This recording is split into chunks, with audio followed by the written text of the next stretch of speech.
Raja Babi itu mendengar orang itu tuh sangat bahagia, sangat bahagia. Berarti itu udah ada dasarnya.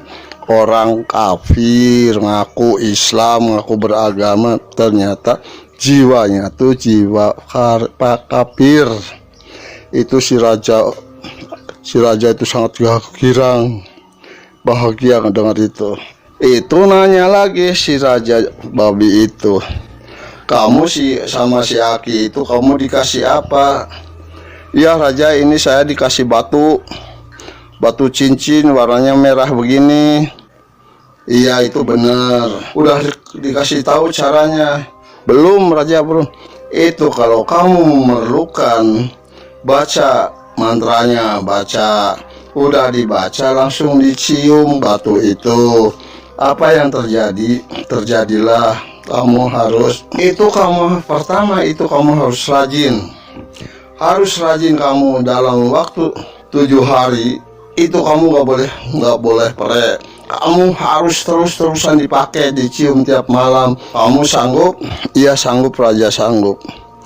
Udah begitu, si babi buntal itu, si Raja Babi itu menghilang lagi, menghilang.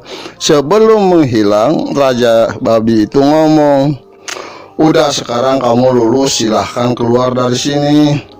Itu orang sangat bahagia, udah ada yang nyuruh keluar tuh. Si Raja Babi itu langsung menghilang. Itu orang tuh biarpun perutnya lapar gitu, langsung keluar, badannya lemas sampai ngerangkang gitu, keluar gua tuh. Dari gua ke rumah si Aki itu sangat jauh. Itu ngerangkang aja si orang itu. Dikarenakan si Aki itu udah dikasih tahu sama Raja Babi itu, si Aki langsung menyambut si orang itu, langsung dipayang, dipapah ya. Udah nyampe pondok cerita, udah nyampe di rumah si Aki orang itu tuh. Udah nyampe ke rumahnya, terus sama si Aki itu disuruh duduk, dikasih minum sama si nenek. Ya sama si nenek itu bener-bener dikasih minum air anget, air gula. Wah bener-bener sama si nenek itu diurus, dikasih bubur. Si orang itu sama si nenek itu diurus fisiknya supaya kuat nanti pulang. Dikarenakan udah 7 hari 7 malam gak masuk apa-apa. Itu orang tuh di rumahnya si Aki itu mendadak sakit, karena kan puasa selama 7 hari 7 malam. Itu si nenek itu dengan rajinnya, dengan sabarnya, dengan tulusnya ngurus orang itu. Dikasih minum air tajen, tahu kan tajen, kasih susu, kasih apa, terus sehari 2 hari sama si nenek itu diurus dengan rajinnya, dengan sabarnya. 3 hari 4 hari seminggu, udah pas kurang lebihnya 10 hari, orang itu udah seger, udah kuat lagi. Terus orang itu sama si Aki sama si nenek, Aki, nenek saya terima kasih udah diurus di sini sama Aki sama nenek. Nanti saya kapan-kapan kesini lagi akan mengucapkan terima kasih atas bantuannya Aki, nenek udah ngurus saya. Kata si Aki, udah sekarang sih kamu kalau mau pergi-pergi aja, tapi harus ingat kamu pantangannya. Ingat kan pantangannya, kamu gak boleh ingat sama Tuhan, gak boleh baca Quran, gak boleh istighfar dan sajabah dan sebagainya. Kata orang itu, ya Ki, saya ingat. Sebab kalau saya baca itu, kata orang itu, harta yang dapat dari sini tuh hilang semua. Iya benar begitu. Orang itu langsung lagi ngobrol lagi sama si Aki itu. Terus temannya yang ngajak itu langsung datang. Udah nyampe ke rumahnya. Terus salam, sampurasun Aki, rampes, silahkan masuk. Udah gitu langsung nanya sama temennya, gimana kamu sukses? Iya, saya sukses sudah ketemu begini. Itu diceritakan di dalam bertapanya itu sama temennya itu. Ya temennya sih emang udah tahu dari tadinya, ya udah senyum-senyum aja ya. Kata temennya, kamu harus hati-hati ya, pantangan-pantangan itu kamu nggak boleh disebut. Terus, iya pokoknya beres lah, beres, yang penting saya bajak duit. Katanya duit mulu, duit itu orang. Udah gitu ngobrol sama temennya, sama si Aki, yang namanya si nenek itu di dapur itu sebenarnya nggak setuju suaminya jadi kuncen pesugihan babi, nggak setuju sebenarnya tuh. Tapi si nenek itu menjalankan sholat 5 waktu, wiridnya, zikirnya, berbuat kebaikan, dikarenakan itu orang yang beriman. Si nenek itu kakek juga, suaminya itu sering diingetin sama si nenek, tapi nggak mau tahu, malah marah-marah kalau diingetin sama si neneknya. Malah pernah KDRT, si nenek itu pernah disiksa sama si Aki itu. Ya mungkin dikarenakan udah pada tua, ya begitu aja. Akhirnya si nenek nerima nasib, apa yang terjadilah. Tapi di dalam hati nuraninya si nenek itu selalu berdoa untuk menyadarkan suaminya si Aki itu. Kita pindah cerita si orang tadi tuh. Udah sekarang ini kita siap pulang. Awas kamu itu pantangannya harus ingat ya, siap. Terus pamitan sama si Aki itu, cium tangan. Gimana caranya orang pamitan ya? Udah sama si Aki dipersilakan langsung berdua itu pulang, langsung naik mobil sama temennya itu, naik mobil. Wah enak, mantap naik mobil. Wah itu di jalan tuh nggak ngobrol biasa, pada diam seribu bahasa. Ya namanya suara mesin mobil itu terus ngegerung terus, waktu nanjaknya gerung itu suara mobil tuh sejalan-jalan begitu. Terus ya orang itu tuh di mobil tuh setel musiknya tuh musik dangdutan, di situ sejalan-jalan tuh dengerin musik dangdut. Yuk nikmat ya, jadi orang itu nikmat. Kita pendek cerita, udah nyampe ke rumah temennya. Udah sekarang kamu pulang sana, saya juga melanjutkan, kata temennya. Iya terima kasih. Iya sama-sama lah.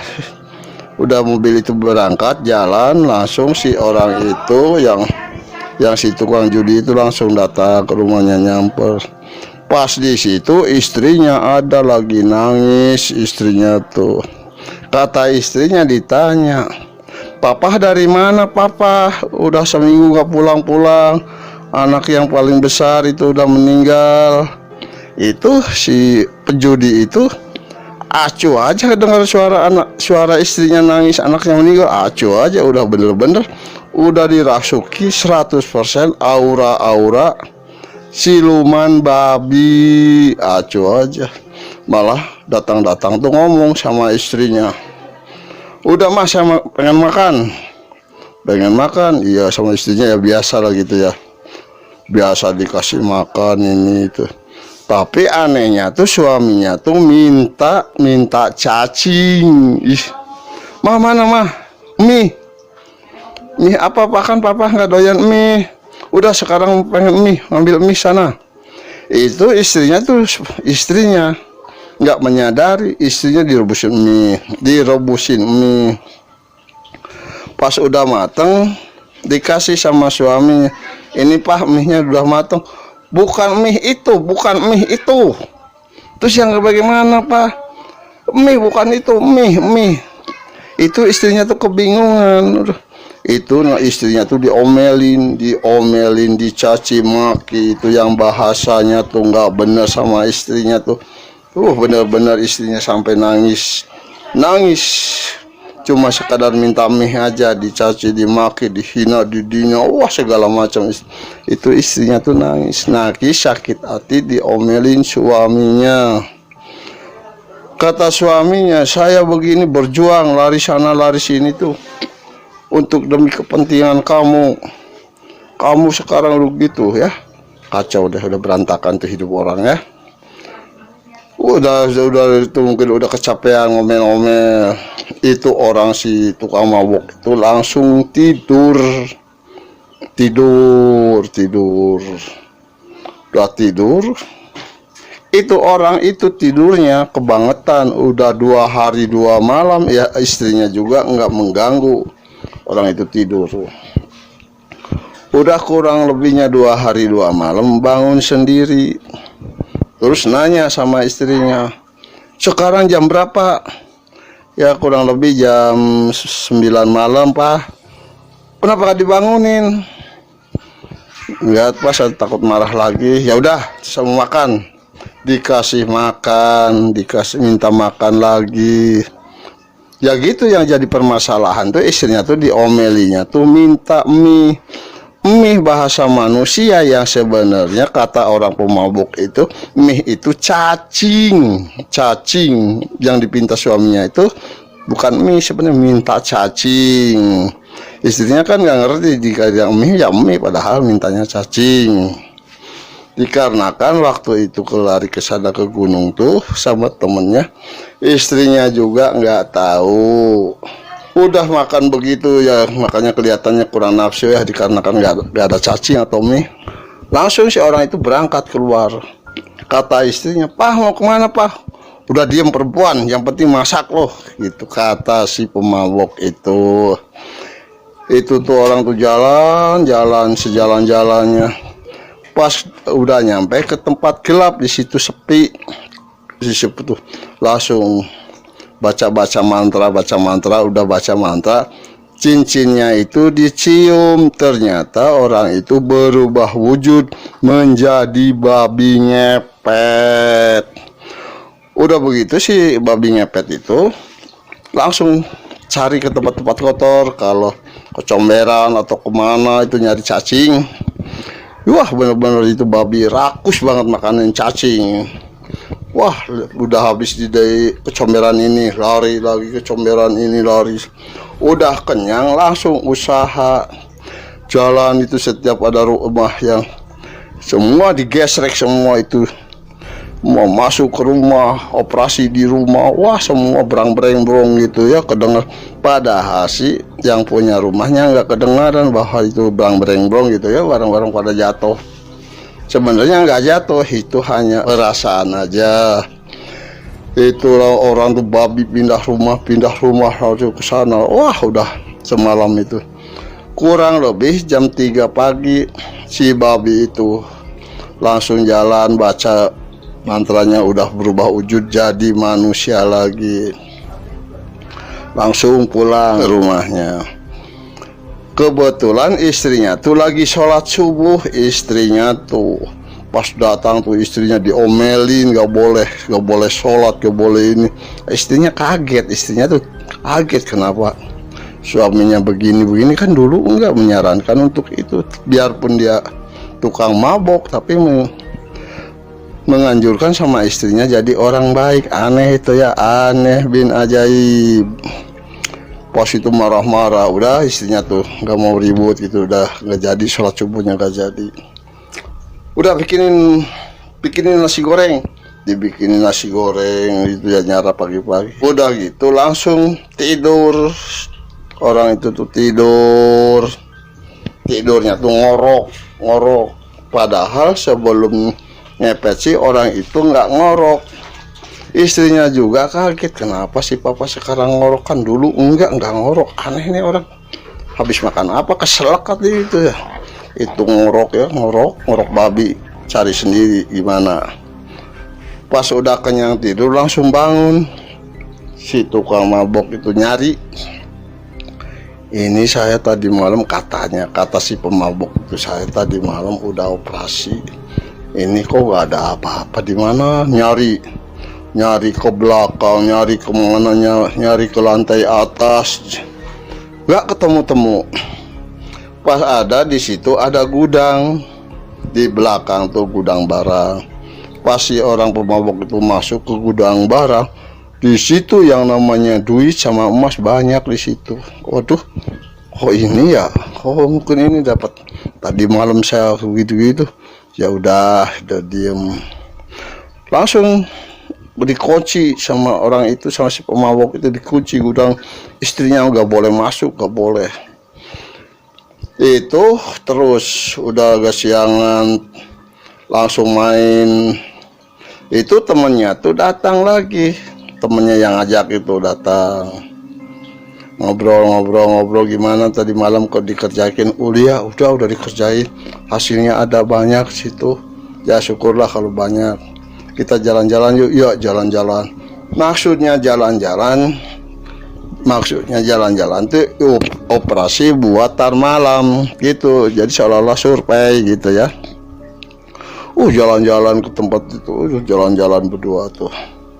Udah ketemu lokasi yang bagus, di situ langsung pada pulang lagi. Sampai pulang ke rumahnya, si pemabok itu langsung ngorok lagi, tidur persediaan buat tar malam. Operasi lagi terus, sehari 2 hari, setahun, 2 tahun, 3 tahun. Udah 3 tahun anaknya tuh sakit panas, dibawa ke rumah sakit, nggak sembuh, bawa ini gitu. Akhirnya anaknya tuh meninggal dunia.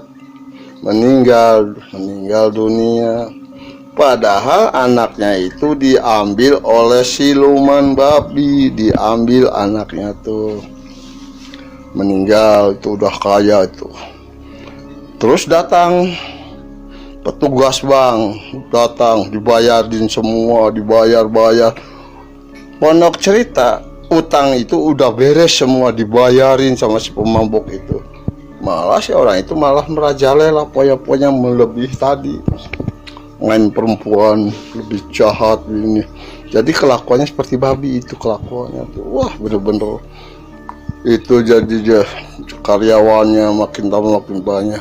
Itu karyawannya setiap tahun tuh ada korban alias wadal. Entah jatuh dari tangga, entah mesin, entah macam-macam gimana caranya. Ada yang kesetrum gimana. Banyak kejadian janggal, anak banyak. Itu orang tuh semakin lama semakin kaya. Nambah tahun, itu operasi terus orangnya tuh. Dikarenakan udah kaya, orang itu nggak pernah operasi lagi. Gak pernah operasi dikarenakan utangnya udah punah, karyawannya, modalnya, wah udah bener-bener lebih kaya dari yang udah. Sebulan, 2 bulan, 3 bulan, 4 bulan, 5 bulan gak pernah operasi. Itu dari negara siluman babi ada yang datang. Hai pemabok, kenapa kamu gak pernah operasi lagi? Kamu itu harus operasi lagi, itu suatu kewajiban buat kamu. Buat apa? Saya ini udah kaya, udah banyak duit, udah itu. Gak bisa, itu suatu kewajiban kamu, harus operasi lagi. Kalau enggak kamu operasi lagi, kamu bakal ada akibatnya, efek yang sangat fatal. Coba sekarang kamu harus operasi lagi. Kalau kamu masih mau, coba operasi lagi. Kalau enggak operasi, kamu tahu sendiri apa yang akan terjadi terhadap keluarga kamu. Itu si pemabok itu bingung. Ini apa maksudnya? Ini kan saya udah kaya, udah banyak limpahan, banyak harta, saya harus operasi capek-capek gitu, kata si pemabok itu. Dia berpikir, tapi kata itu ada masalah dengan keluarga. Ya daripada ada masalah mendingan itu aja lagi. Itu si pemabok itu langsung jalan kaki ke tempat gelap, langsung baca mantra-mantranya. Udah itu dicium lagi, si batu itu borobah wujud jadi babi sesegrok si babi itu. Langsung cari cacing di WC, di mana. Wah udah kenyang, si babi itu langsung operasi. Pas lagi jalan di di pinggir jalan si babi itu, ternyata di situ ada yang ronda, ada banyak ronda di pos itu. Pas satu diantaranya ada yang lihat babi lewat. Kata orang itu, ada itu babi. Wah, yang bener loh, babi itu, lihat. Dilihat, ternyata bener babi, ada babi. Itu orang yang ronda tuh langsung bangun kejar terus. Babi ngepet. Kepung, babi ngepet. Itu babi larinya kemana aja. Wah, bener-bener babi terus udah di tempat sepi, si babi itu baca mantranya robah wujud jadi manusia lagi. Itu selamat. Udah itu si Hansip itu yang ronda itu nyari-nyari. Pas si mabok itu lewat sama si ronda itu ditanya, "Pak, maaf Pak, tadi lewat ngelihat babi enggak kesini?" "Enggak tuh, enggak lihat." Padahal orang itu yang jadi babi. "Enggak tuh, enggak lihat, saya baru lewatin." "Oh iya Pak, makasih." "Iya, sama-sama." Itu udah jalan pulang, udah cuma kecilin, kurasa ada ketakutan si orangnya, Pak mabok itu. Udah nyampe ke rumahnya, langsung lari ke gudang, lihat hasilnya. Bener ya, nggak banyak, itu cuma sedikit, udah ada ambruk gitu ya, emas ya, duit di situ di gudang tuh udah ada hasil kerja tadi itu, cuma sebentar, enak amat ya. Udah gitu tuh terus udah tidur ngorok, bangun langsung tempat kerja ke kantor gitu, biasa aja sama anak buahnya, baik ngasih buat jajan sama karyawannya tuh baik, itu orangnya dadak baik. Gak taunya ada udang di balik bakwannya ya. Udah itu orang tuh gak taunya dari situ ada yang teriak-teriak ribut, ada yang kesetrum. Ternyata ada yang meninggal akibat jalannya kesetrum, padahal korban pesugihan itu ya. Udah itu tuh langsung juga diurus, malah sama si pemabok itu dikasih tunjangan ya, lumayan juga dikasih tunjangannya tuh. Malah itu juga nganterin ke kuburannya, dikubur udah beres, ulang lagi. Itu terus selalu begitu kelakuannya tuh. Udah malam lagi operasi operasi.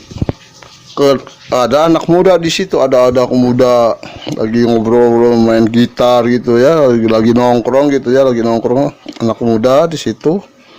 Pas nengok ke sebelah sana si ayah yang satu, pas kelihatan ada babi lewat, langsung anak-anak teriak, babi ngepet. Itu orang sekampung itu keluar semua. Ada yang bawa golok, bawa kayu dan sebagainya itu ya. Dan sebagai-bagian, waduh, pas si babi itu larinya tuh ke gang buntu di situ, nggak sempet baca mantranya, nggak sempet. Itu rakyat udah deket langsung si babi ngepet itu langsung digebukin, dicicang, wah segala macam yang namanya gorok, arit, segala macam. Akhirnya babi itu tuh tumbang mati. Udah mati sama masyarakat di situ digusur, ditarik. Katanya ini babi ngepet kena. Udah dibawa ke tempat terang, ternyata babi ngepet itu berubah wujud menjadi si pemabok itu. Terus ada yang lari, ngasih tahu sama istrinya, istrinya tuh lari membuktikan bahwa suaminya tuh, pas dilihat ternyata iya, suaminya itu terlibat pesugihan babi ngepet. Itulah cerita saya tentang babi ngepet, tentang orang-orang yang nggak beriman, kurang dikarenakan hidupnya pengen senang-senang, pengen poya-poya, jadi lupa diri, terlibat hutang piutang, Kita akan bercerita lagi di lain waktu, di lain kesempatan dengan judul yang lain. Kita tutur kata alhamdulillahirabbil-alamin arrahmanirrahim maliki yaumiddin. Karena berdirikan sendiri sokin. Assalamualaikum warahmatullahi wabarakatuh.